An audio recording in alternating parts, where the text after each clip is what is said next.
Hi, good morning, everyone. Okay, thought it was recording and wasn't. How many of us have done that? We're going to work on making some faux tintypes today. And you're going to use aluminum cans, which I've already cut the bottoms off of with my craft knife. You missed that because I thought it was filming, but I had it on photo. So you just, stab it in there, or you can use your scissors, poke it in and cut around. It's not as easy with the scissors as it is with the craft knife. I find with a really sharp X-Acto, or I have to get a craft blade. I don't have one. Or some tin snips probably would work really well. And you really should wear gloves when you're doing this because it's very sharp, and I have cut myself previously.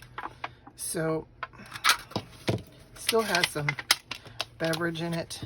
I rinsed them out with water, but it's a little sticky still. So, and I'll tip this back so you can see. I try to just flatten it out on the edge of my table with my hands, being careful not to get too close to the sides because it will definitely cut my hands.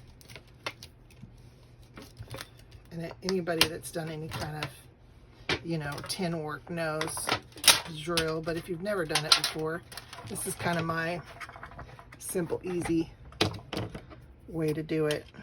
I used to make aluminum can flowers for the garden, and I would cut the flowers in leaving the ring of one end. You cut one end off, and then you leave the ring on the other.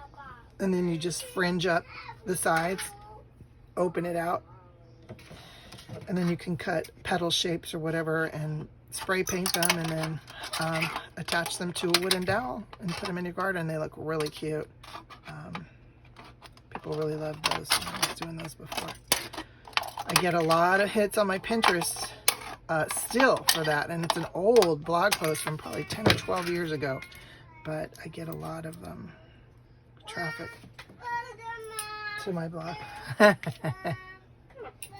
granddude's in here today in the studio. Mommy didn't get home from work till after 2 this morning, so she's a little tired and it's early. So we come out to Yaya's studio and he watches his shows while I work. So you hear him singing back there, Baba Black Sheep. He's the singer. He loves his music like his grandma.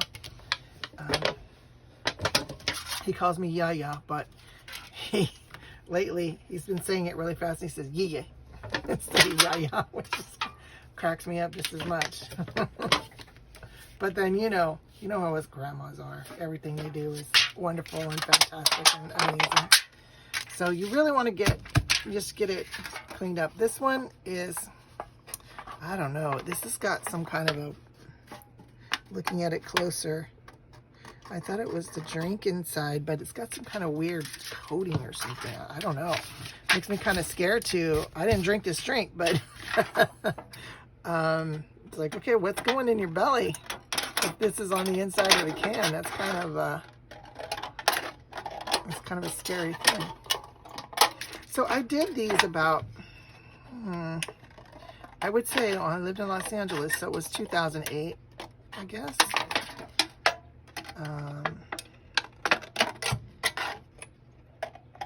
Maybe 2010 when I made these originally. I cannot find my originals.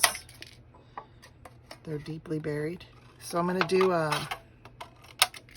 this in phases, and then patch it all together after. Basically, you want to get it as flat as you can, and then take a sanding block. Yeah, I'm concerned I'm gonna have to really sand this. I have a little mouse sander, and I'll probably sand this piece down with the mouse sander. These were the only aluminum cans in my home because we give the recyclables to our neighbor, and we just gave them to her the other day. So we just had these 2 drinks that my kids drank last night, and I fished them out of the trash. So this one, I think I will be able to get this coating off because I don't think the picture is going to adhere to this with this coating. But you definitely have to sand them, scuff them up. It doesn't have to be a huge amount of sanding, but you definitely want to scuff them up. Once you, just kind of scuffed it up a little bit, then you want to clean it off with a damp paper towel.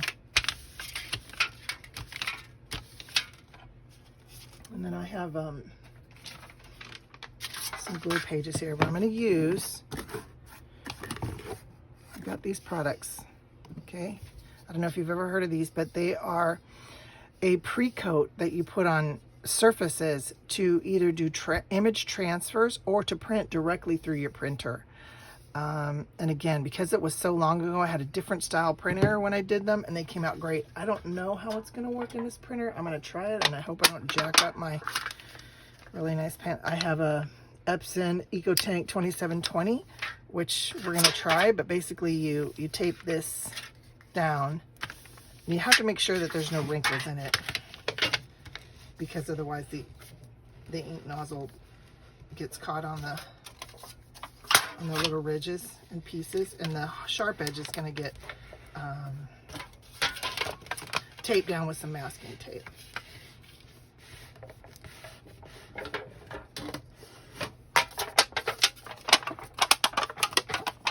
Alright, so I will put a link to the InkAid's website. I'm going to try some different things because I've actually pre-prepped some. This is the kind of canvas you get at a sign shop. This was, I got this at a teacher supply, place like Scrap, where they take a bunch of junk. Companies donate all their, trash, and they use usable stuff. So I bought a roll of this. It's plastic coated on the back. So I don't know how it's going to feed through my printer. I'm going to try it and see, but I coated it with some of the InkAid. Here's some tissue that I coated with InkAid. Now I'm going to tape this down with some scotch tape around the edges, just to any piece of feeder sheet of paper. So it was really wet and soaked through. I had to stick it on here and let it dry really well. And then I took a piece of, this is a really beautiful, I think I got this at the Paper Source. One of those places where you buy paper by the roll.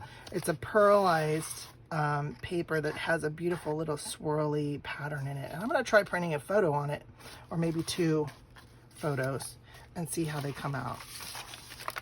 So right now I'm just prepping surfaces, but I wanted to talk a little bit about the can because the can looks cool. I took some vintage photos of my great-grandparents and printed them out on cans and made a book that was like a faux tintype book, and I wish I could find it, but like I said, it's deeply buried in storage. So I'm just gonna recreate it and show you all what I did, because actually, I'm not going to use a vintage photo with this. I'm going to use probably a photo of one of my kids on a recent Hawaii trip, because I'm making a Hawaii photo album.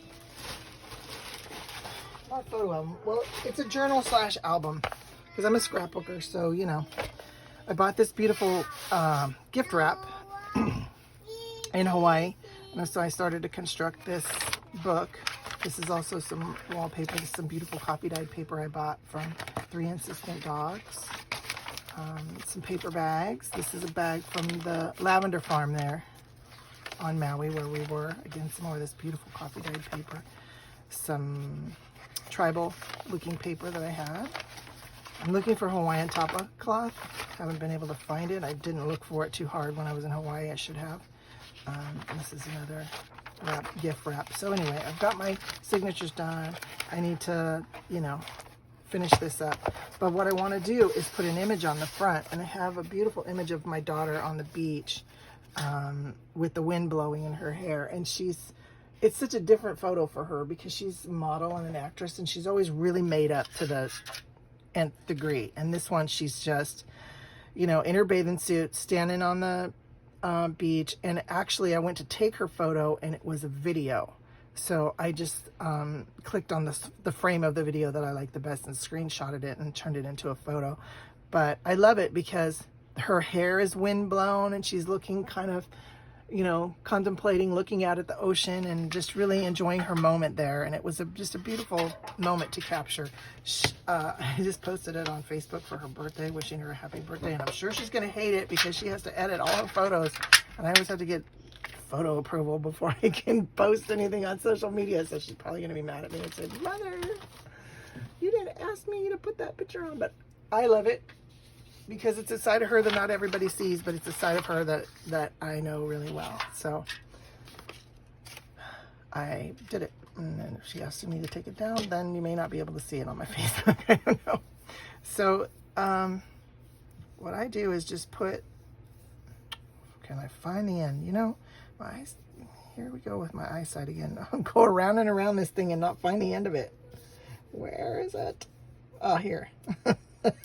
I have to get it right up to my eyes to find it.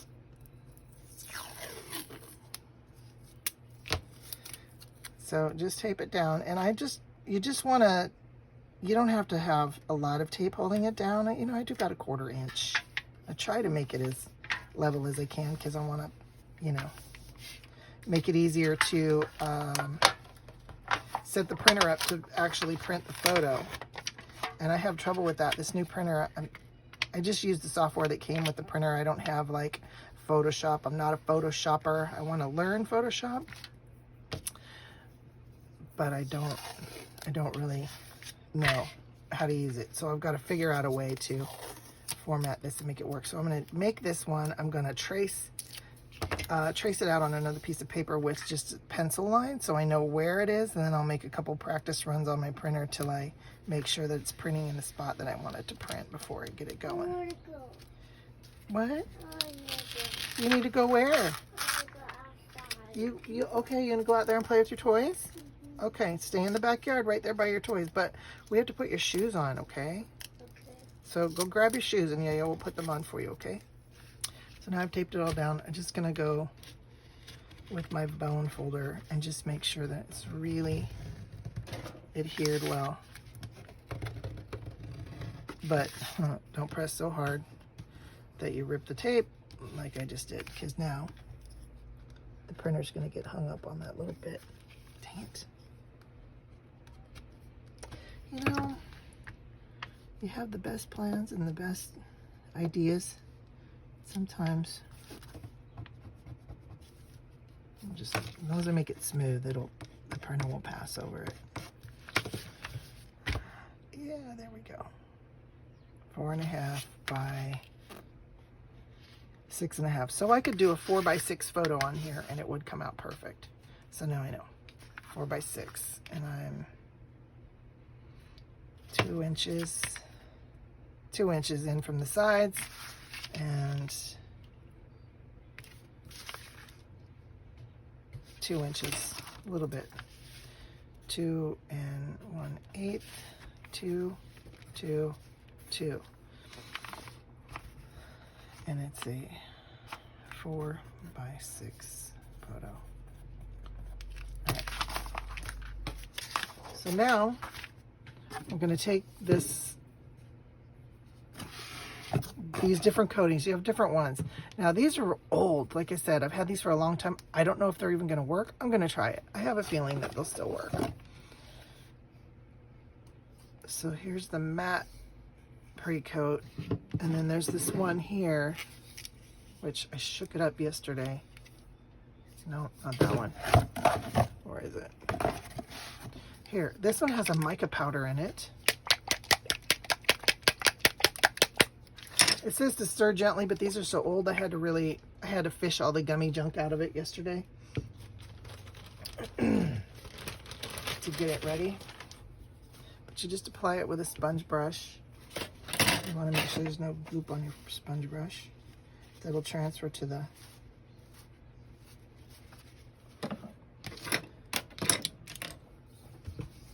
aluminum.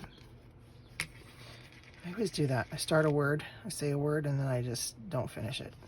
So I remember when I did these before, I used this one the most, and I liked the look of it. So you want to do 2 coats, 1 coat going one direction, 1 coat going the other direction.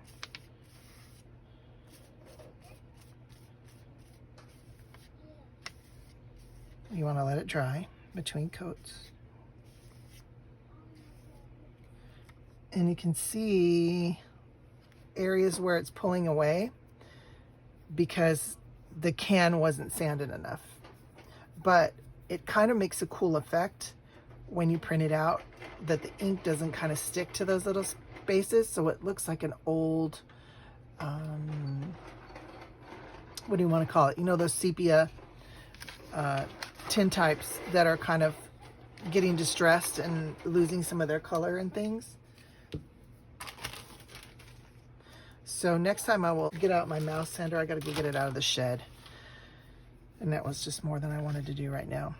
And I just want to do a quick thing. So I'm going to take a minute, dry this with my heat gun, apply the other coat. Okay, so I prepped the can and I messed around with the photo till I got it positioned about where I wanted the photo to be. So I was looking for something with high contrast, because I'm gonna, like I said, put it on the cover, and I knew it was gonna come out really cool. So let me show you this. It came out cool. There's roller lines from the printing, which I don't really know why that's there, and I can't tell on camera if you can really see it or not, but I'll bring it up closer, you can see. So I'll have to mess with that a little bit.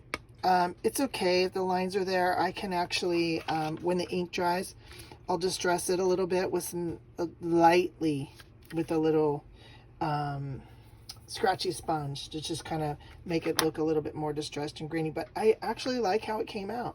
So it does show some of the yellow of the sunset and the contrast around her. It looks better on the aluminum than it does on the, this is just regular copy paper. I didn't use, you know, photo paper. And I just did it on a regular setting. I didn't do any fancy setting. I did high quality setting, but just regular paper was the setting that I used. I tried it with photo paper, telling it that it was on a photo paper setting, and I got this, which I didn't think was as good as this. So, you know, just playing around with it a little bit. This one was a little overly done and too much. She was too much in silhouette. I wanted to be able to see her. But anyway, I'm really happy with how it looks. So I'm going to keep going on with this, and this will be a multi-episode project. But the product, again, is called Ink Aid. The one that I used for this particular photo, you can get a sample pack that has 6 in a box. And of course, the last one I pull out is the one that I used here. Iridescent Pearl Gloss Precoat. So all of these are Precoats. Some of them are shiny, some of them are semi-gloss, some of them are matte. But you put them on whatever. You can put this on a sheet of aluminum that you can buy like at the Home Depot, and then you print your photo out on a clear acetate transfer, and then you press it down on there, and you can peel it off, and it goes right to the aluminum. So I'll be doing more of those kind of things later. But I'm also going to print some photos out on some of these other things I have, the tissue and the canvas and the other paper, and show you how those look as well. So by happy accident, my son was out here using my printer, and he accidentally put his papers on top of this and pulled it up, and it kind of pulled some of the ink off, and it actually looks really cool. And it was going to be a surprise for my daughter, but she saw it because it was in the house. She's like, "That's cool. Can you frame it for me? Give it to me for my birthday?" So she was really happy with it. So pulling that little bit of the ink off helped.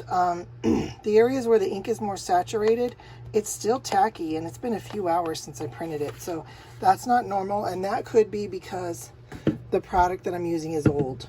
So I'm going to order some new, and I'm going to still keep trying with some of this old stuff and see how it works. But I'm going to try hitting it with the heat gun for a second, and let's see, and I'll report back here in a minute. Okay, it's still tacky down here where the black is. Not so much here, but I think I'm going to sit it out in the sunshine and let it dry. So that's it for today. Just to show you how cool it is to do a basic print on an aluminum can. So definitely check out Ink Aid's website. They have a bunch of different people that do different things with this product, and it's amazing. And I can't wait to really dive deeper into using these products and incorporating them into my junk journals. Imagine doing small little photos and punching them out with your hole punch, and then putting some diamond glaze or something on top of it in a like a little locket or a little charm, and hanging it off, or in a tiny little frame and putting it on the front of a journal.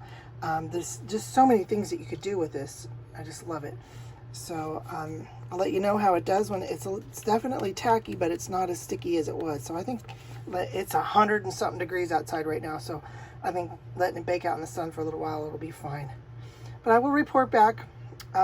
In the next video, we'll go a little bit further into some of the other substrates that I prepped and show how those things look. Thanks so much for watching. Have a great day.